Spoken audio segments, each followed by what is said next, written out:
What's up, everybody? Welcome to the Better You Project, optimizing health, hormones, and aesthetics. And I'm just going to make Leonard a honorary guest on this podcast because I feel like at least once a quarter, we got to do some housekeeping and just touch base with Leonard, make sure he's still on his wellness journey, tracking his sleep, doing his VO2 max, brain tapping in the hot sun. We just got to keep him on his toes. So welcome to the show today, Dr. Leonard Pastrana, ladies and gentlemen. Thank you. I'm happy to be back. Okay. Always a lot of fun. Catch us up. What have you been up to besides globetrotting and taking selfies of your shoes? I see that your social media marketing assistant, Effie, has done a great job with getting you more on camera. Usually my photos are not the most flattering angles. So I'm really glad that someone is finally taking care of you. So what have you been up to? A lot of the same stuff. Innovative formulas, coming up with new formulations, throwing events. We just had our clinical longevity summit focusing on long COVID, or how do we deal with longevity in this post-COVID world where we have accelerated aging. We're planning our next event, the clinical application of longevity medicine, and just having a lot of fun going and educating a lot of practitioners. But we do a lot of that work together. So just nothing necessarily new, just a lot more of our favorite things.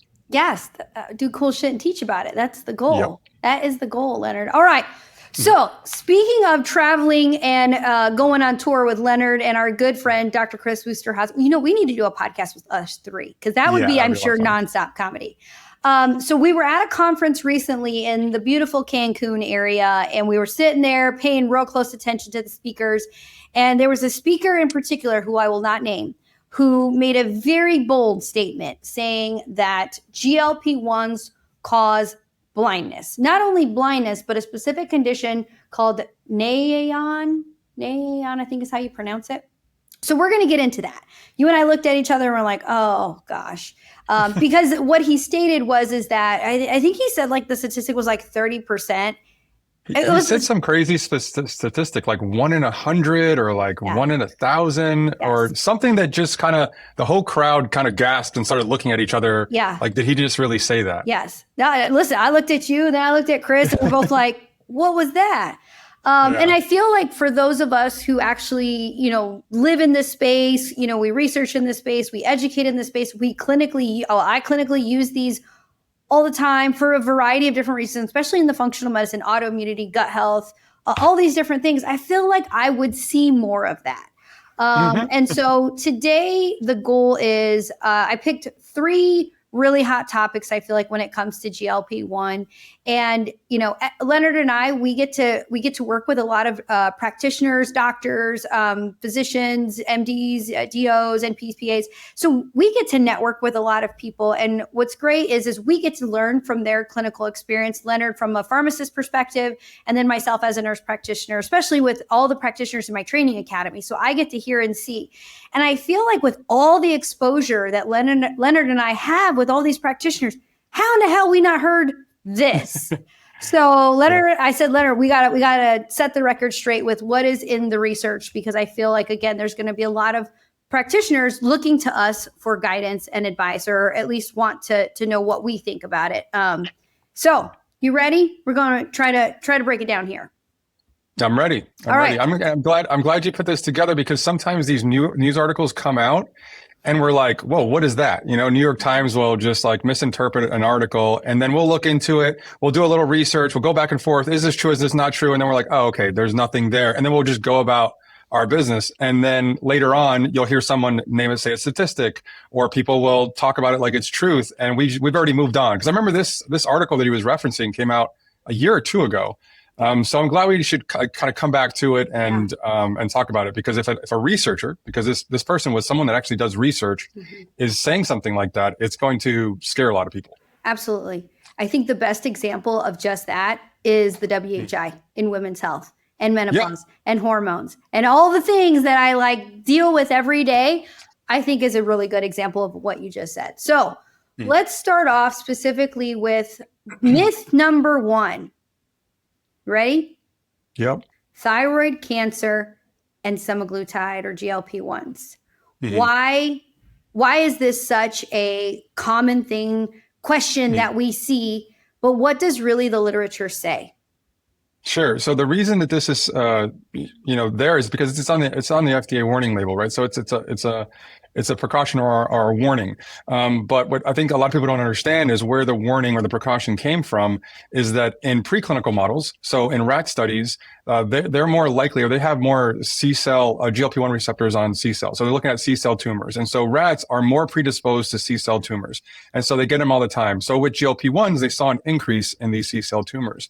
And so out of precaution, they said, hey, mechanistically, this is something. So why don't we say, if you have a history of this very rare cancer, that we say that that's contraindicated, which we're happy to do. It's better to be precautious than anything. But I think people took that and started saying, hey, well, almost assuming that they saw this in patients where we haven't seen that in patients at all. And so this is completely out of a precaution. We have no reason to believe that there's an increase in this. We haven't seen it after all these years of using GLP-1s. We haven't seen an increase.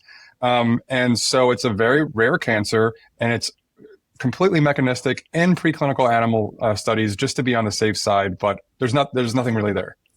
Exactly. So I think the biggest things on the clinician side when prescribing, getting a proper informed consent, I think is going to be absolutely key. Making sure you're taking an accurate history, but also that there have been no documented studies of this in humans.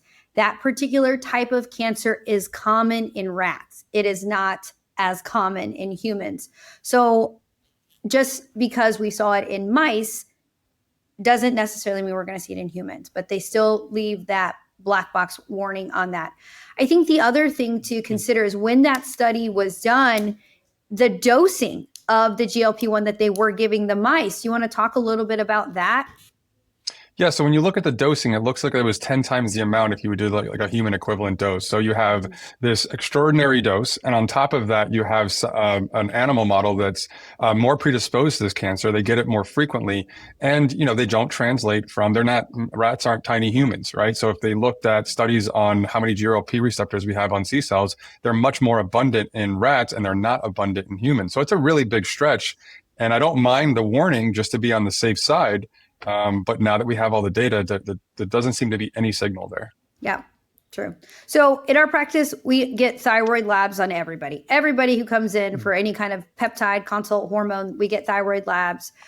We see a lot of autoimmune patients, specifically Hashimoto's disease. And what's been actually very interesting is we see that the GLP-1s can actually help patients in a variety of different ways. And you and I see that all the time clinically when we talk about longevity.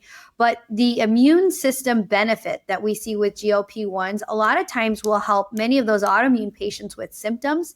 And not only that, on clinical blood work, we see declines in TPO antibodies. So thyroid peroxidase, which is the autoimmune marker for Hashimoto's disease, which is the most common autoimmune condition in this country, specifically in women, we see all of that decline.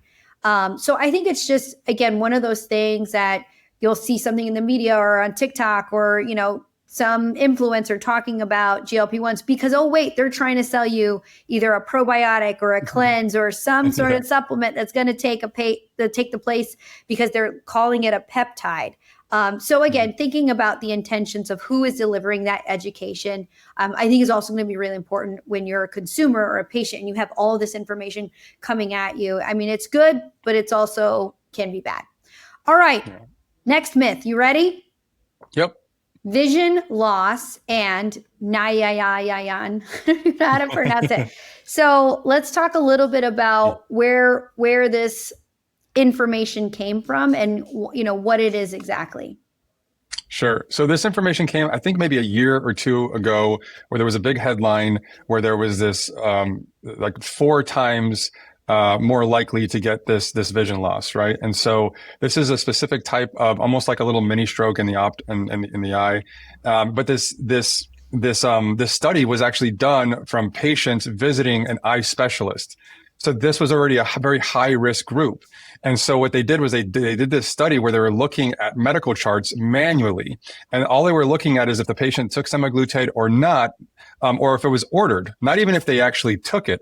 And so when you have this small amount of data set where they had maybe 20 in the semaglutide group and 6 in the non-semaglutide group, it looks like, oh no, there's like this 5% increase in the rate of this very rare disease, which is like a vision loss or kind of like a mini stroke.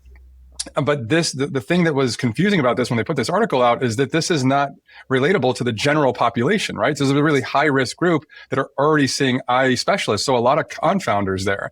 And so when you look more deeply into this, and I think this study actually sparked more reviews after that, which is a nice thing that happened. They found that there was really no increase, right? So this is a very rare disease that happens to about 1 in 10,000 people. And if they looked at people on GLP-1s, it was, 1 in 100,000 people. And if they looked at how often it was happening in GLP-1s, it was anywhere from 2 to 10 happening per 10,000 people. Mm-hmm. And so, I'm sorry, I had that backwards. It's 2 to 10 per 100,000 in the general population. And it was happening in about 1 person per 10,000 in the GLP-1 group. And so it's almost similar. It's almost similar to what you see in the general population. So a lot of confounders, when they actually did review studies, they found that there was nothing significant going on there. Potentially maybe a small signal, but there's so many things that can go along with that, with someone that's taking semaglutide. Do they have poor health? Do they have hypertension? Do they have all these other things that would put them at a greater risk? And so this one was one that really scared people. And but if you take a closer look at what actually happened, this isn't something that we can take this information and look at the general population and make any type of assumptions. Yeah, and it's just as you said, the people who are going to the eye doctor, they're going because there's a reason. So when you think about some of the other risk factors for this condition, aging, hypertension, uncontrolled diabetes, high cholesterol, obstructive sleep apnea. So again, reminds me about the WHI is you're giving synthetic hormones to an old, already really sick population who, even if we took the hormones out of the equation, their risk of cancer, again, going back to the WHI, goes up exponentially. So it's like you're looking for a problem in a very vulnerable, already sick population. You're probably going to find the problem.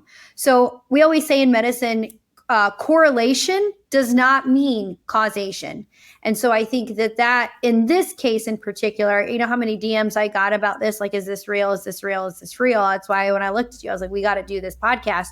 It's, again, when you look into the research, it is not showing that it's a causality. It's just they've seen it in this already sick population. Yeah. And it wasn't even an eye doctor. It was a neuro-ophthalmologist. It was a specialty eye doctor. So this patient population already had some serious issues going on. So we cannot infer anything from that into the general population. Yes. Good. All right. This next one you're going to like. Muscle and lean mass loss with the use of GLP-1s. Hit it, Leonard. Yeah. So this one is, I think, both the most frustrating and very exciting myth out there. There's this myth that GLP-1s actually have this negative impact on muscle, or that they're even catabolic to muscle. And so I'm not saying that that's not true. I'm saying that it's actually the complete opposite. If we look at even human trials, where they use GLP-1s when nutrients were available, it actually has anabolic signaling potential, right? So it improves protein synthesis. It improves a number of different things that are actually anabolic. GLP-1s improve how amino acids are brought into the cell. It improves how glucose is brought into the cell. So it can be anabolic. And the one key part there is it's anabolic in the presence of nutrients, right? And oxygen delivery. And what happens is that patients that are taking GLP-1s, they're caloric restricting, right? So they don't have nutrients available. So any type of muscle loss has nothing to do with the GLP-1. There isn't a single thing on a GLP-1 that says it has any type of catabolic effect on muscle. Actually, the opposite. It's the fact that people are caloric restricting too much. Their GLP-1s decrease thirst intake, so they're not as hydrated. So their cells shrink. So now they're signaling for protein degradation. There aren't calories. There aren't protein. That's where the muscle loss happens. You can actually have a lot of positive benefits from a GLP-1 if you're doing it correctly. And so this is a very easy myth to kind of bust, but one that's, I think, that's out there, because if you look at the clinical studies, you see 25 to 30% reduction in muscle mass. If you look closely, you'll find that body fat percentage actually goes down because they're losing more fat than muscle.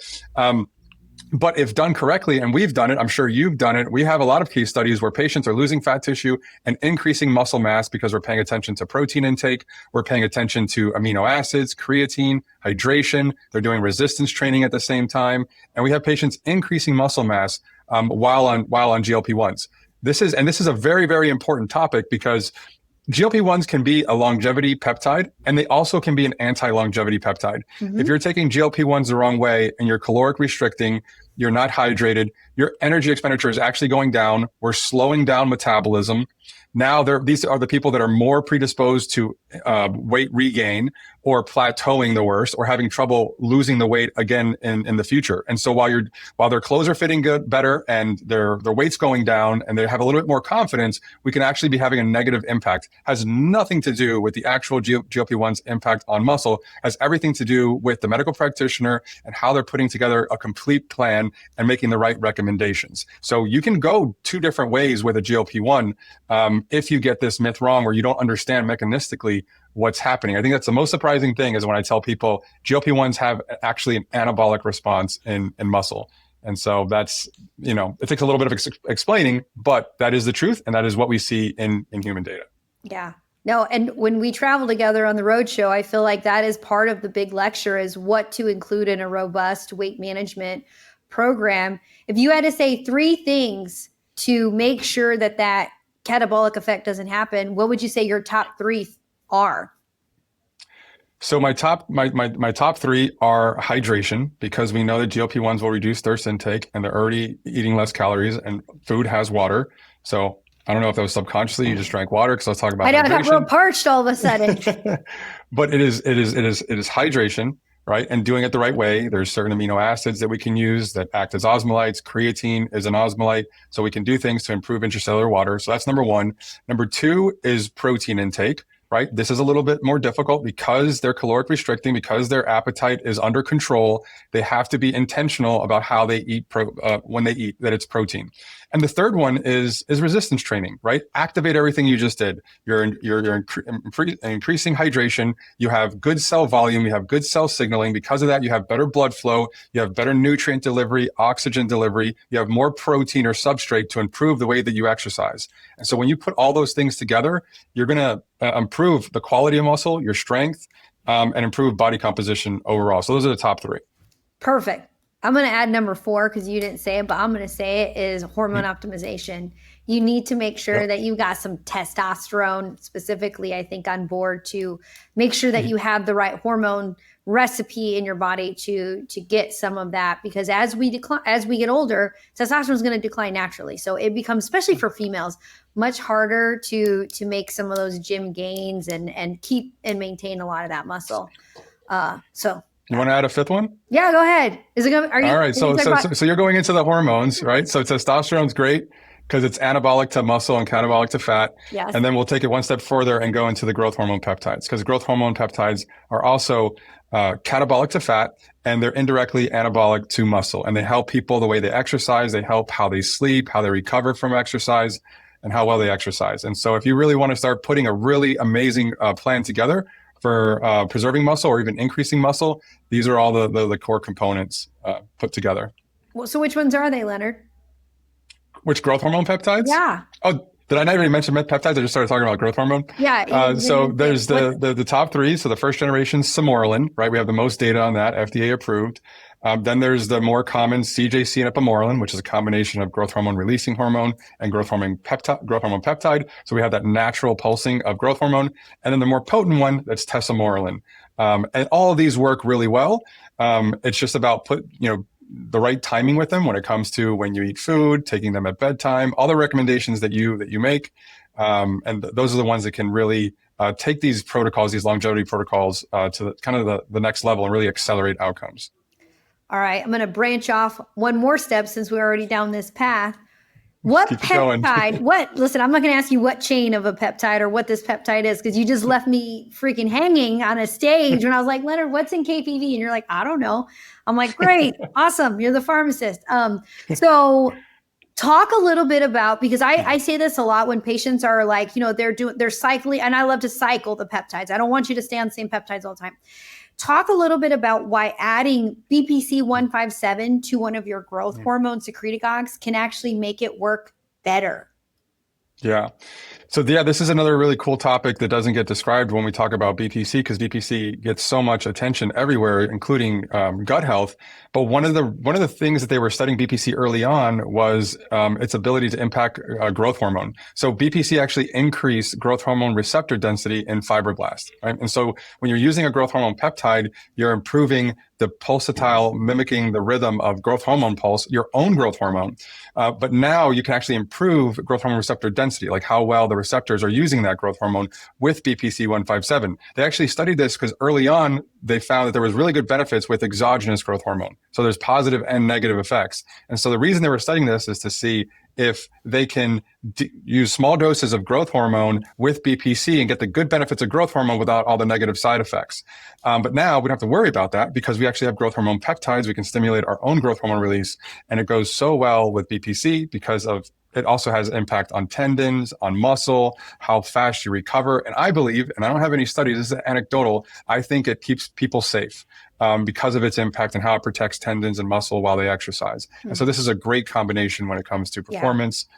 And improving muscle. Yeah. My favorite combo, I'm just going to brag a little bit about my friends at nuBioAge, is regenitide. So pairing BPC 157 with thymosin beta 4 in a capsule peptide as part of like your longevity. Like I'm just trying to, be the fittest person in the geriatric home because that's my goal. Like I can't wait for like deadlift day in the geriatric home.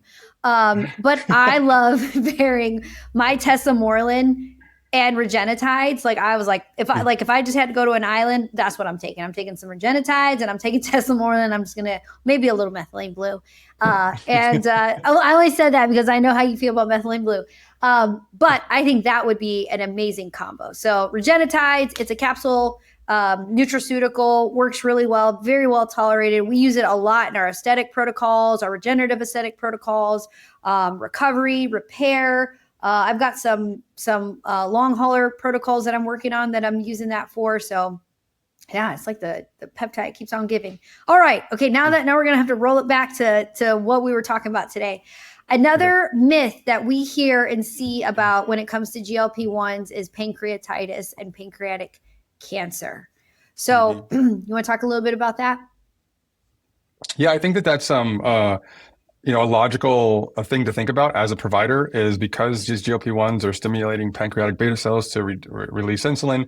Do we have an issue there with pancreatic cancer? Now, we don't see anything in the literature where there's even any warning for an increase in pancreatic cancer, but we do see cases of pancreatitis. Now, I think that there's a lot of confounders to this, understanding if someone has a family history of pancreatic cancer, maybe we do want to be careful and not recommend GLP-1s. But someone has a history of pancreatitis or gallbladder issues, or maybe they drink a lot, they're heavy alcohol users, yes, we would have more concern here. But I think it's more of a monitoring thing where we'd be looking at amylase and lipase, pancreatic enzymes to monitor that. So we have seen anecdotally signals when it comes to an increase, still very, very rare of pancreatitis, but this is something that when they discontinued GLP-1, there was no issue there. But when it comes to pancreatic cancer, I also think that there's nothing there. Now, there's the other side of this that you're probably going to bring up is that, if we're thinking about just these rare potential cases of cancer,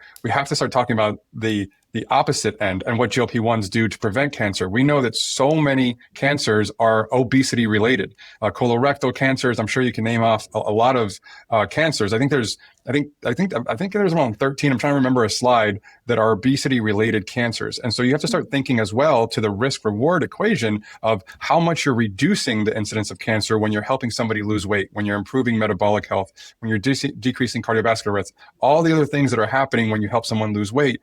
And its impact on cancer. And so I think that far outweighs any risk when you're talking about the benefit of when you help somebody lose weight when it comes to if we're thinking about a cancer prevention strategy. Absolutely. So I have a really interesting case. I have a patient who I'm looking at his stuff, 72-year-old male. He has a very rare form of a blood cancer I'd never even heard of. It is Waldenstrom macroglobulinemia. Okay, so very, very rare cancer. I see his lovely wife, and I've been seeing her for years, and she wanted to bring him here, and I was very clear. I don't treat cancer with anything. Like I don't touch it. Like I just leave it for the conventional people. And she said, that's fine. I just want to see if maybe we could improve his quality of life. Like we know that he is terminal, right? And he deals with this constant radiculopathy pain. Okay. So he comes in and, what's hard is when you have cancer, many of the peptides might be a little bit controversial because of the potential risk of causing things to proliferate and grow. So again, informed consent is always going to be key here. But one thing that was really important is when he came to me, and he's of the mindset, like, I know that I'm sick and I know that I'm going to die, and, I'm just going to do the best that I can kind of thing. So when he came to me, his A1C was 5.7. So by traditional medical standards, that's not a diabetic, that's pre-diabetic, but that's not a diabetic. So brought him in, I drew all over my dry erase board, and I explained to him how sugar feeds cancer, right? And so I've been working with him since 2023. I saw him this week, and his A1C has gone down from 5.7 to 5.3 using GLP-1 GIP. Okay. What's fascinating is he recently had I saw his oncologist, and for the first time in a very long time, his cancer has not grown. It is stable. Like it has not advanced. Yeah. Yeah. Blew my mind. Yes. And then not only that, he said, which, our good friend, Dr. Uritz, she always talks about osteoarthritis is diabetes of the joint, right? For the first time in a very long time, he says, and he sees a chronic pain doctor because of this massive amount of pain he has with this cancer. He says, I actually feel like my pain medicine is working. Like, before he'd use his pain meds, but he'd still live in pain. He says, he's like, I am even afraid to breathe the words out loud that it's actually tolerable at this point. So, again, he's very cautiously optimistic, but I told him, I'm like, listen, you bitch about everything I make you do. I don't even know why you still come back. And he laughs. And I said, but for you to drop your A1C from 5.7 to 5.3, and not only that, he's mad because the GLP-1 GIP has prevented him from smoking as many cigarettes as he used to smoke. He's like, I'm only down to 3 now. And he wants to continue to smoke. And I'm like, listen, it's going to help turn off some of those cravings in your brain. And so he says, well, now that you say it, that makes sense.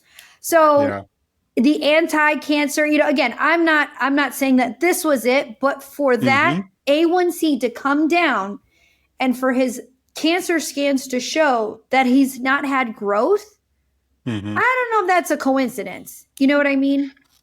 That story, that's an amazing story. It actually gives me goosebumps just listening to you talk about it, because that's just incredible. And to me, that's longevity medicine, right? No matter where someone's at, is can we improve their health span, their quality of life right now, no matter where they're at. And that's what you're doing. And we know the mechanisms around cancer and around glucose and what predisposes people to cancer, what accelerates cancer. And this is a great example. Of course, you're not going to make any claims like, you want to, but you're just doing fundamental things that we know have this type of a benefit. We're always very careful with any claims that we make around cancer. And I can tell that you're tiptoeing around the conversation, but that's exciting. I mean, those are the cases that make you just smile and are the reason that you do what you do and you study the way you study. And so that's great. That's a really cool story. It's Thank you for sharing it. Yeah, really, really cool story.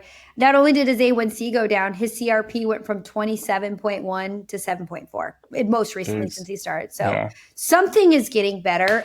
He takes vitamin D. He says woo-woo medicine. Of the woo-woo medicine that I do, he takes vitamin D, BPC 157 capsule, GLP-1 GIP, and berberine. Yeah, that's it. Yeah. Cool. It's incredible. Yeah, it's good stuff. All right, moving on. What about who are the patients you would not use GLP-1s in? So it would be really strict around family history, history of cancer. So family history of any type of C-cell tumors, I'd be very careful. Pancreatic cancer, I would be careful.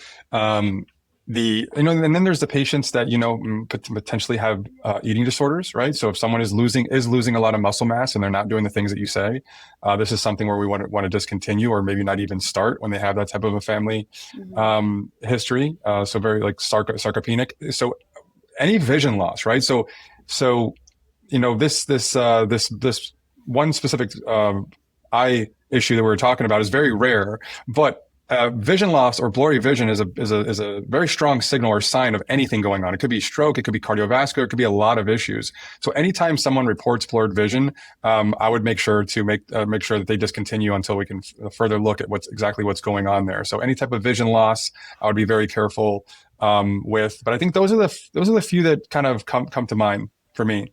Yeah, yeah. So I would say for me, it's going to be obviously pregnancy, breastfeeding, trying to get pregnant, although I have had people accidentally get pregnant because it does help their fertility. And, I do a whole lecture on that. Pregnancy, breastfeeding, poor mental health relationship with food. Now, I've kind of see it go both ways, just as you said, past medical history of, anorexia, bulimia kind of thing.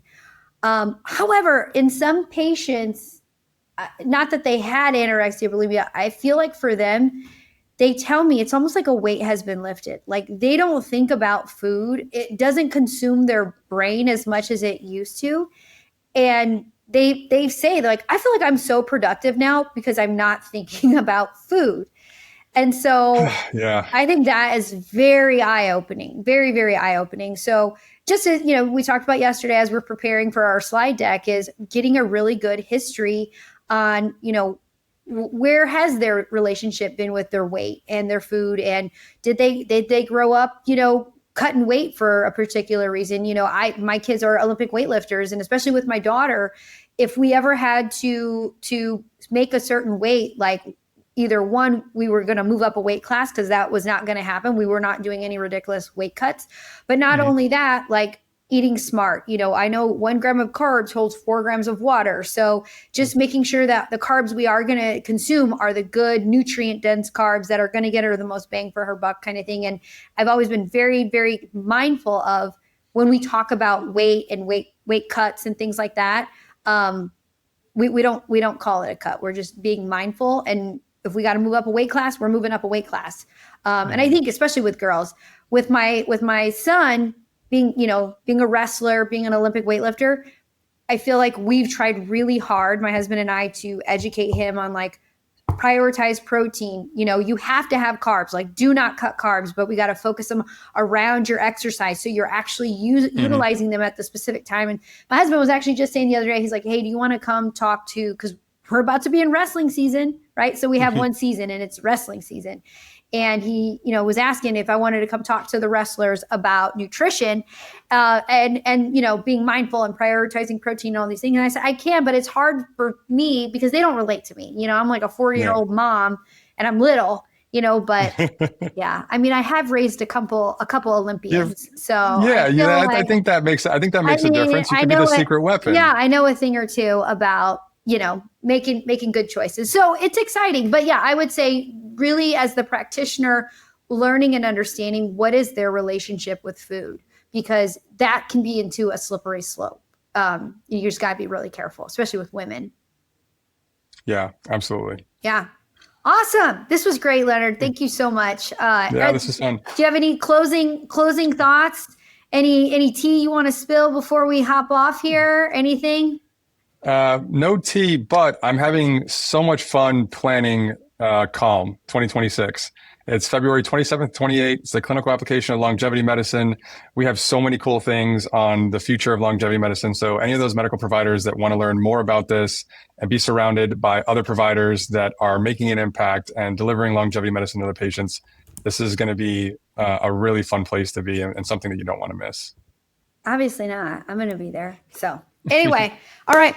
Leonard, where can people find you if they want to follow you on Instagram and see the little clips that you have, or really just to be, in the background of what I tag you in? At Leonard Pastrana on Instagram. And that took me 4 years to remember. So that's all I got for now. Yeah, no, listen, I'm pumped that you even know that. Also, you can follow them at nuBioAge Wellness Network for Instagram, and you'll get to see some of their educational content. If you're a practitioner, subscribe to Leonard's newsletters. I think are very interesting. I laughed the other day. I was like, hey, did you read Leonard's newsletter? I'm like, listen, I talk to him all the time. I get to see the real thing all the time. But it's good. It's good content, especially for practitioners who are just starting out. And not only that, people who are established and been doing this a while, I feel like there's always a little nugget of some information. I'm like, oh yeah, I kind of forgot it does that. So I think that's really good. You can see him at Calm. Also, there's the longevity certification, which I think is really great. In that if you are a practitioner new to this space and you want to learn how to implement some of these things in cardiovascular, menopause, weight loss management, I think that is also a really great platform to get some further education as well. All right. Sounds good. Leonard, thank you so much. Thank you.